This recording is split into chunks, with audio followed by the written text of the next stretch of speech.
Hey guys, Joe Lignor here at St. Andrew's School with your tip for the week.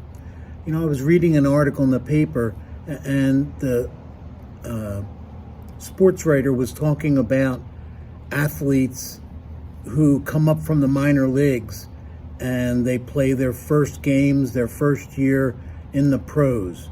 And they all, no matter what sport, they all talk about the same thing, how the speed of the game has changed. It's the same game, same rules, same expectations, but the speed of the game has changed. And when I was reading that, I kind of thought, well, that's kind of like our kids. When they graduate from third to fourth, especially fourth to fifth, where there's such a huge change, they're all affected with the same problem. The speed of school changes for them when they first come back in September, especially the fifth graders. It's the same expectations, the same rules, but there's new eyes watching them now, and so many new things are coming at them. For one, like the fifth graders, they're going to roster between classes, go from room to room to room, and be expected to have all of their things with them. And in the beginning, it's just such a hard thing to get them to do. And when you ask them, they're bewildered and betwixt. They just don't know which end's up. And when you talk to them long enough, that's what they invariably tell you. There's so many things going on. There's so many moving parts. When I say that, they agree. Yes, too many moving parts.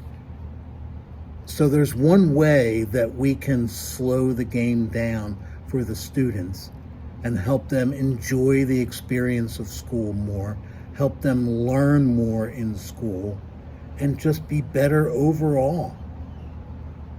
And that's organization and time management. Now, you might think that's pretty simple things to pick up, but it's two of the most difficult things for an individual, whether they're a child or not, to pick up and learn how to use. You just can't go to the Ace Hardware store and say, I'd like 3 pounds of organization, and while you're at it, can I have 12 ounces of time management? No. It's developed over time. Exposure after exposure, opportunity after opportunity. It helps develop the frontal cortex. That's where the executive functions of organization and time management occur.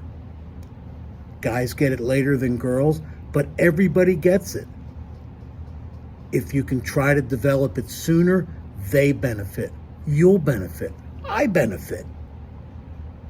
Organization. Okay? Think about homework area at home.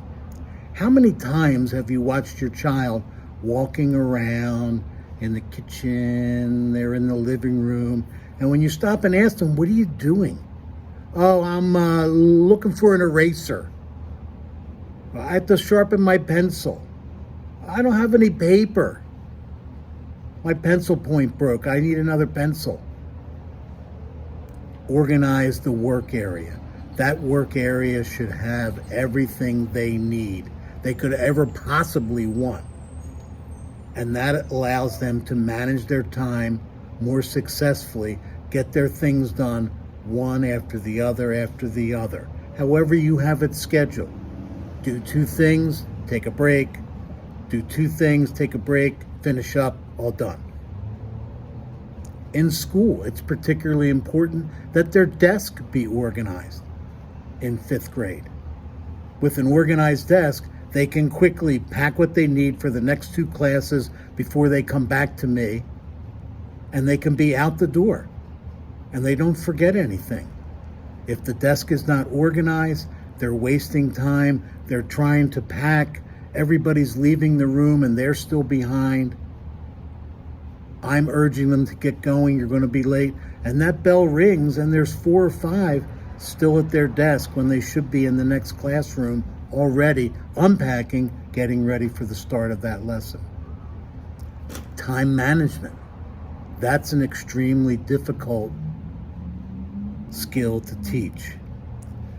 One thing we talk about, we've already talked about it several times already, we haven't even finished the first week. Just in the 3 half days and the couple days this week, we talked about chunking. If you've never heard about chunking, it's like one of the most wonderful things if you can get your child to do it. It makes life easier for them. In 5th grade, we will novel read. Use 3 different novels.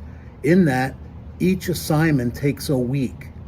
They'll get vocab words, they'll get chapters to read, usually 4, and then they'll get comprehension questions.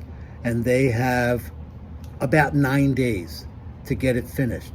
But invariably, there'll be a core group of 8, 9, 10 that won't do it, touch it, until Sunday. And then they'll tell Mom, Mom, I have a lot of reading to do today and questions and vocab. And then all kinds of stuff breaks loose in the house, and they turn it in Monday, or they don't turn it in. But if they do turn it in, it looks terrible.